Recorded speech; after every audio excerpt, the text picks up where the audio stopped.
어제 이후로 이제 명태균이라는 사람에 대해서 전 국민들이 이름을 알게 됐고 두 분은 어제 보도에 대해서 어떻게 보셨습니까? 글쎄 이게 한번 이제 예고 기사 비슷한 게 나가고 네. 이제 후속 보도가 나간 건데요. 근데 어제 보도에 대한 이제 반응을 보면 두 가지로 나뉘는 것 같습니다. 네. 그러니까 공천 개입 의혹이 더 뚜렷해졌다.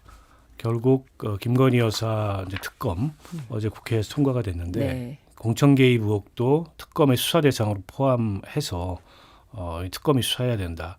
이런 주장이 있는 반면에 국민의힘 내에서는 뭐 스모킹건이 없는 거 아니냐. 김건희 여사의 목소리가 나온 것도 아니고 네. 결국 그 명태균이라는 사람이 자기 지인에게 일종의 이제 자기 과시성 얘기를 하는 게 보도가 된 건데 그것만 가지고 공천 개입이 있었다고 얘기하는 것은 과장이 지나치게 심하다. 허장성세다. 예, 이렇게 나뉘는 것 같아요. 그리고 당시에 이제 공관위원장이었던 2022년도에 네. 윤상현 의원도 비슷한 기조로 얘기를 했고 네. 그러니까 2024년도 그러니까 지난 총선에 김영선 의원을 김해갑으로 옮겨서 뭔가 이게 이제 김영선 의원을 공천을 주려고 했다라는 의혹도 제기가 됐는데 국민의힘의 반응은 결과적으로 안 된 거 아니냐. 네. 그럼 그걸 가지고 어떻게 공천 개입이라고 할 수 있느냐. 이런 반응인 것 같아요. 그러나 이제 전체적으로 종합해 보면 당에 어쨌든 공적 시스템이 있습니다. 그게 재보궐선거 때의 공천도 그렇고 총선의 공천은 말할 나위도 없고 근데 정상적인 시스템에 의해서 이제 공천이 투명하고 누가 봐도 이 일을 제기하기 어려울 만큼 진행이 됐다면 이런 얘기가 나올 수가 없죠. 그렇죠. 근데 그렇지 않은 것 같아요. 네. 그러니까 이게 뭔가 공적 시스템을 뛰어넘는 어떤 비정상적인 힘이 작용을 했고 그 비정상적인 힘이 작용하는 가운데 이 명태균 씨와 같은 당의 공조직과는 거리가 굉장히 먼 비정상적인 네트워크가 개입이 됐다. 네. 근데 이 김건희 여사나 혹은 윤석열 대통령 주변에서 이런 얘기가 들린 게 처음이 아니잖아요. 이를테면 맞습니다. 과거에 뭐 천공 네. 그분과 관련돼서 이런저런 구설이 있었고 하여튼 여러 그 비정상적인 그런 흐름들이 자꾸 회자가 되는데 저는 이제 대통령 선거처럼 큰 선거를 치르다 보면 이 사람도 만나고 저 사람한테도 신세지고 또 누구에게는 빚을 지고 하기 때문에 초기에는 그럴 수 있다고 봐요. 네. 근데 지금 벌써 3년 가까이 됐지 않습니까? 대통령이 되신 지. 근데 아직도 이런 얘기가 나오고 지난 총선이 얼마 됐습니까? 근데 명태균 같은 사람이 그 과정에 끼어서 뭔가 이게 총선 개입의 어떤 그 참여자처럼 논란이 된다는 것 자체가 결국 지금 여권의 중요한 그 중대사가 공적 시스템에 의해서 이루어지지 않고 뭔가에 의해서 휘둘리는구나. 네. 거기에 김건희 여사가 개입돼 있구나. 이 느낌을 또 강하게 주는 거고요. 결국 이렇게 의혹이 짙어진 마당에 이제 규명을 안 할 수가 없습니다. 그게 수사가 됐든 다른 어떤 방식이 됐든. 네. 그래서 아마 저는 그 모르긴 몰라도 어제 특검법이 국회에서 다시 한번 통과되면서 여당 의원들의 고민이 굉장히 깊어지지 않을까 이런 네. 생각이 듭니다. 이탈표 얘기도 많이 나오고요. 네. 어쨌든 바깥의 힘이 작용한 것이 사실로 드러나면은 이건 시스템이 완전히 무력화됐다는 얘기가 되니까 문제가 굉장히 커질 것 같은데 정 의원님은 어떻게 보셨습니까? 공천이라는 거는요. 여당이든 야당이든 애초부터 당최 시스템이라는 게 작동하지 않아요. 다 이렇게들 네. 해왔어요. 겉으로 뭐 어떤 식으로 포장을 했든 간에.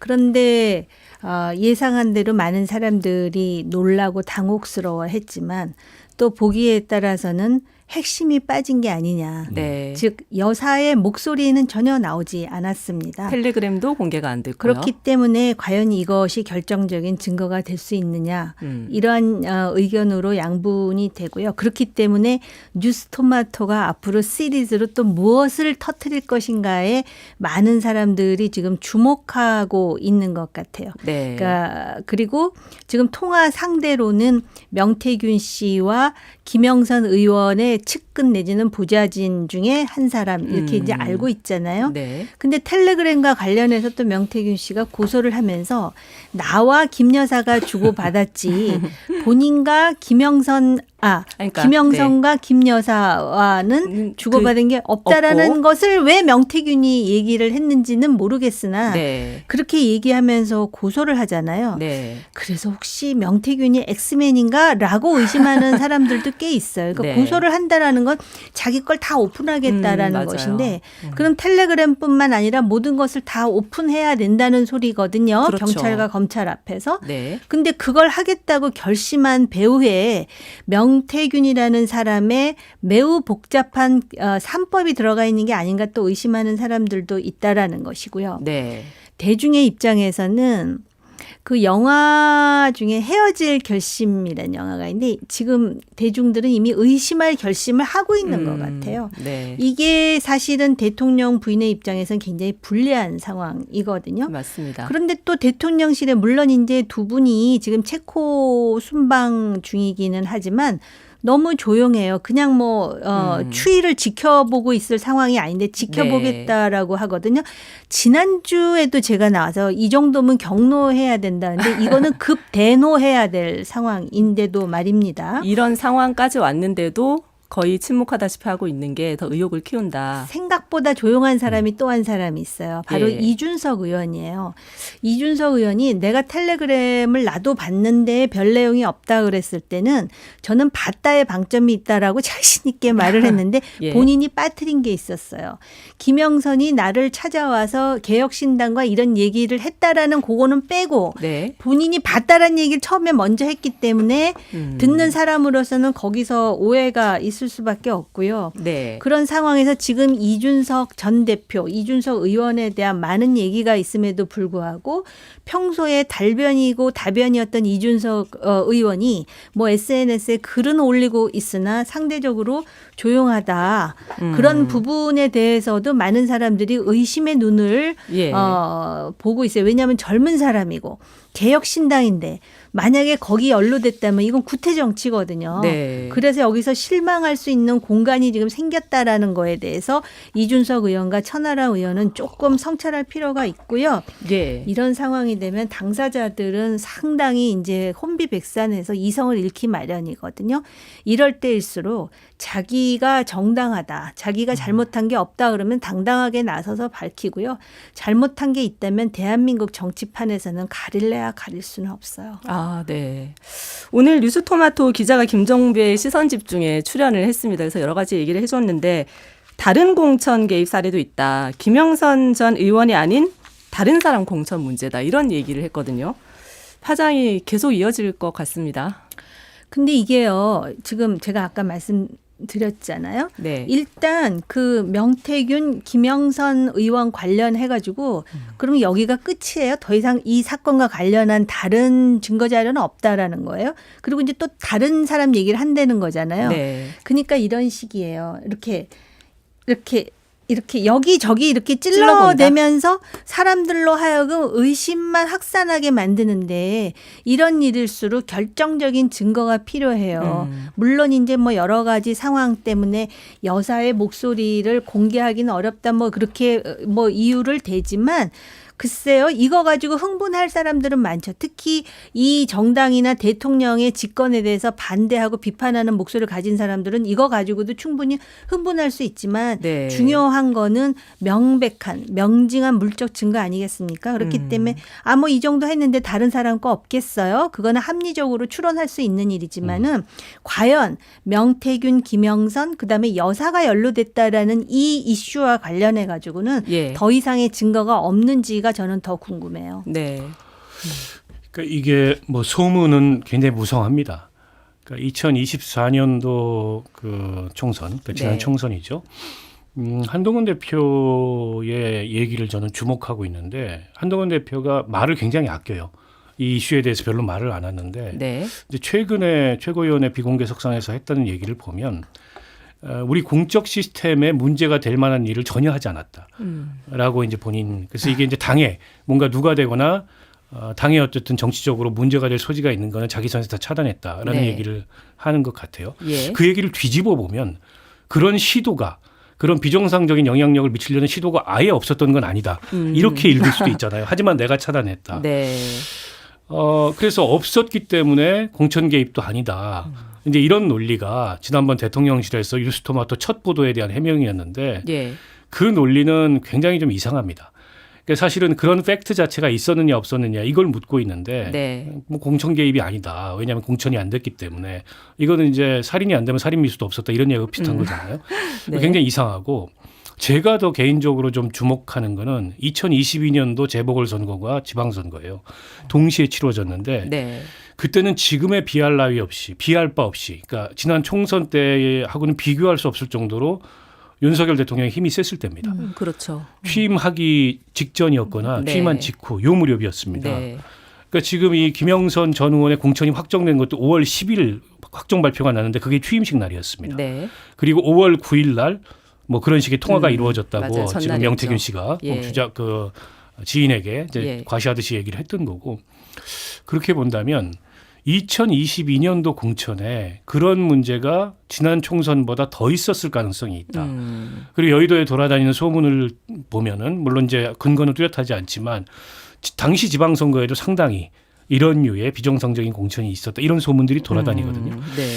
그러니까 아마 뭐 아니 땐 굴뚝에 연기 난리는 없고 뉴스토마토에서도 그런 소문과 관련된 어느 정도의 근거를 가지고 있는 게 아닌가. 그래서 다른 공천 개입 사례도 있다. 이런 얘기가 나오는 게 아닌가 싶습니다. 네. 물론 이게 이제 보도가 될지 아니면은 뭐 그냥 의혹 수준에서 그칠지 그건 지켜봐야 되겠습니다만 어쨌든 지금 대통령실은 겉으로 뭐 결정적 증거도 없고 별로 중요하지도 않은 사람이 자기 과시용으로 한 얘기를 가지고 우리가 반응할 필요가 없다. 이런 입장인 것 같은데 그러기에는 그와는 너무 다르게 속으로는 굉장히 불안한 것 같아요. 아. 왜냐하면 뭐가 어떻게 나올지 모르는 거고 그렇죠. 또 그 김건희 씨한테 일일이 다 물어볼 수도 없잖아요. 참모들이. 그런 그렇죠. 통화 있었습니까? 없었습니까? 누구하고 예. 텔레그램 했습니까? 솔직히 말씀해 주시면 저희가 대응하겠습니다. 이런 분위기가 안 아니 된다는 그런 걸 거죠. 물어볼 수 있는 분위기가 아닌 것 같아요. 네. 그래서 뭐가 나올지 모르는 상황이어서 속으로는 굉장히 불안한 이런 이제 양면성이 있는 것 같고 여당도 네. 마찬가지인 것 같습니다. 근데 만약 그 여기서 이제 또 다른 공천 개입이라고 얘기가 나왔지만 그게 공천 개입이든 아니면 명태균 같은 사람이 김건희 여사를 창구로 국정에 관여한 어떤 또 다른 뭔가 증거가 나오거나 또 다른 정황이 나온다면 여당 내부에 지금 이 김건희 여사 문제를 둘러싼 그런 이 여러 가지 지금 고민이 훨씬 더 커지지 않을까 싶어요. 네, 맞습니다. 이 공천 개입 보도의 활용 점정은 김 여사 녹취 파일이다라고 민주당 장경태 의원이 얘기를 했는데 김 여사 목소리가 담긴 녹취 파일이 과연 있을 것인가? 이제 뭐 텔레그램 메시지에 대해서도 뉴스토마토 측에서는 뭐 명확하게 얘기를 안 하고 있는데 어떻게들 생각하세요? 저는 그래서 10월 7일부터 국정감사지 않습니까? 네. 지금 뉴스토마토는 김건희 여사와 누군가가 통화한 녹취 파일을 설사 확보했다고 하더라도 그걸 공개할 수 없습니다. 네, 그렇죠. 실정법 위반 때문에 예. 통신비밀보호법은 제3자가 그걸 갖다 녹취하거나 녹음하거나 혹은 입수한 걸 틀 경우에 바로 법이 적용되거든요. 네. 그러나 면책특권을 가진 국회의원이 튼다면 얘기가 달라지죠. 국감에서는 될 네, 수 있다. 국감에서. 네. 저는 국감에서 꼭 이와 관련된 사안일지 아니면 다른 사안일지 모르겠지만 그동안에 이제 뜬 소문처럼 그 돌아다녔던 김건희 여사의 인사 개입, 공천 개입, 국정 관여 이런 것과 관련된 정황이나 증거나 이런 것들이 공개될 가능성이 굉장히 높다고 생각해요. 네. 그러니까 왜냐하면 이게 면책특권이 있고 없고 차이가 크거든요. 네, 그럼요. 면책특권이 있는 국회의원이 국회에서 들었을 경우에는 어쨌든 뭐 법률적인 처벌의 위험에서는 벗어나서 효과적으로 의혹을 제기할 수 있는 수단이 되기 때문에 예. 이번 국정감사가 어떻게 보면 그 대통령실이나 여당은 전혀 원치 않겠지만 김건희 국감이 될 수도 있겠다 이런 생각이 듭니다. 네. 뭐 말씀을 해주셨습니다마는 이제 명태균 씨는 김 여사하고 텔레그램을 주고받은 건 나다. 김영선 의원이 아니고 나다라고 주장을 했고 어쨌든 뭐 고소도 하고 김 여사가 당시에 공천해줄 힘이 없다라고 얘기를 했다고 하는데 이거는 다시 말하면은 어떤 식으로든 두 사람 사이에 소통이 있었다는 얘기가 되는 거잖아요. 공천해줄 힘이 없다라고 얘기했다고 명태균이라는 사람의 변호인이 얘기했다라는 거잖아요. 네. 근데 보니까 변호인의 이름도 사실 좀 낯익은 국민의힘 소속의 정치인, 지금도 현재 정치를 하고 있는지는 모르겠지만 네. 그 사람인지 또 뭐 동명이인이 있을 수도 있겠죠. 그런데 굳이 고소를 하면서 김 여사와 얘기하는 사람은 나다라고 왜 그랬을까? 그것도 궁금하고요. 네. 그다음에 자기라고 얘기를 하는 것의 그 시그널이 지금 궁금해하는 대중들을 향한 시그널인지 아니면 여사를 향한 시그널인지 그러니까 모든 것은 나한테 달려있다라고 지금 신호를 왜냐하면 이 사람이 우리가 생각하는 것보다 훨씬 총기가 있다고 그 경남 지역의 의원들이 입을 모아 얘기했다라는 겁니다. 그 인사이트로 굉장히 인정받는 것 같습니다. 인정을 받고 있어요. 그럴 뿐만 아니라 심지어는 대통령학을 공부했고 대통령과 거리상 그 같은 주거 아파트에 산다고 하는 모 교수도 예. 심지어는 명 씨가 이준석 김종인 위원장하고도 친하다는 등 뭐 여러 가지 얘기들이 나오니까 솔직히 그런 말만 가지고 누구 말이 더 신빙성이 있다라고 단언하기는 어렵습니다. 근데 본인이라고 얘기를 하면서 하는 얘기가 나는 힘이 없다라고 여사가 이야기했다라는 거 아니에요? 네. 그러면 2024년에는 힘이 없었는데 그렇다면 2022년에는 그럼 힘이 있어서 김영선을 그러면은 보궐선거에서 해줬다는 것이 거기도 여사를 3호라고 표현하면서 얘기가 나온단 말입니다. 네. 그런 것 자체가 다 부적절한 것이죠. 그러니까 힘이 없는 게 당연한 것이고 힘이 없다고 이런 브로커하고 얘기를 했다라는 얘기가 브로커의 입에서 나왔다라는 것도 참 적절하지 못한 것이고 그걸 듣는 유권자들도 참 민망하고 창피스러울 것 같다라는 느낌이 드는데요. 네. 과연 그러면은 이 명태균이라는 사람이 앞으로 어떤 스탠스를 유지할 것인지 제가 볼 때는 뉴스토마토가 앞으로 어떤 기사를 내놓을 것인지만큼 명태균이라는 사람의 입에서 어떤 말이 나올지도 네. 지금 초유의 관심사. 왜냐하면 나다라 그랬기 때문에 예. 아까 뭐 통신기밀보호법을 말씀하셨듯이 만약에 텔레그램이라든지 전화 녹취록이 나온다면 그 소스는 명태균이래야 된다는 소리거든요. 네. 그래서 사람들의 하여튼 관심을 지금 사실은 체코의 원자력 동맹을 맺으러 갔는데 체코의 원자력에 대해서 관심 갖는 사람이 일도 없게 만드는데 일조한 사람이 명태균과 토마토다. 이렇게 말씀드릴 수가 있어요. 네. 그리고 지금 이 공천 개입의 기준이 뭐냐 하는 것도 사실은 좀 중요해 보이는데 뭐 완전한 공천 개입이 있고 불완전한 공천 개입이 있을 수 있느냐. 실질적으로 공천 결과에 영향력을 행사해야만 개입이냐 아니면 뭐 시도를 한 것 자체가 개입이냐 하는 것도 좀 생각해 볼 부분인 것 같은데 두 분 어떻게 생각하십니까? 이게 이제 법률적인 차원과 정치적인 평가 이렇게 나눠서 좀 볼 수 있을 것 같아요. 네. 그러니까 박근혜 전 대통령이 공천 개입한 혐의가 유죄 판결을 받았잖아요. 네. 당시 유죄 판결을 받았던 건 국정원 특활비를 동원해서 여론조사를 실시하고 그 여론조사 결과에 따라서 아예 명단을 세팅해가지고 당에 내려보냈던 요게 이제 유죄 판결을 받은 거거든요. 예. 때문에 그냥 뭐 이 사람 어떠냐 저 사람 어떠냐 이 사람은 저리로 보내는 게 어떠냐 이런 것만 가지고 공천 개입이라고 할 수 있느냐 법률적으로는 조금 애매할 수 있어요. 네. 그러나 대통령 부인이 아무런 공적 지위와 권한이 없는 당의 공식적인 이 절차와 시스템에 따라서 이루어져야 될 공천에 이런저런 언급을 했다는 것 자체 그 자체만으로도 매우 부적절합니다. 네. 그건 이제 정치적인 차원에서의 어쨌든 부적절성이고 정치적인 차원에서 공천 개입이라고 볼 수 있는 대목이죠. 예. 그러니까 지금 김건희 여사와 관련된 많은 문제가 사실은 그렇습니다.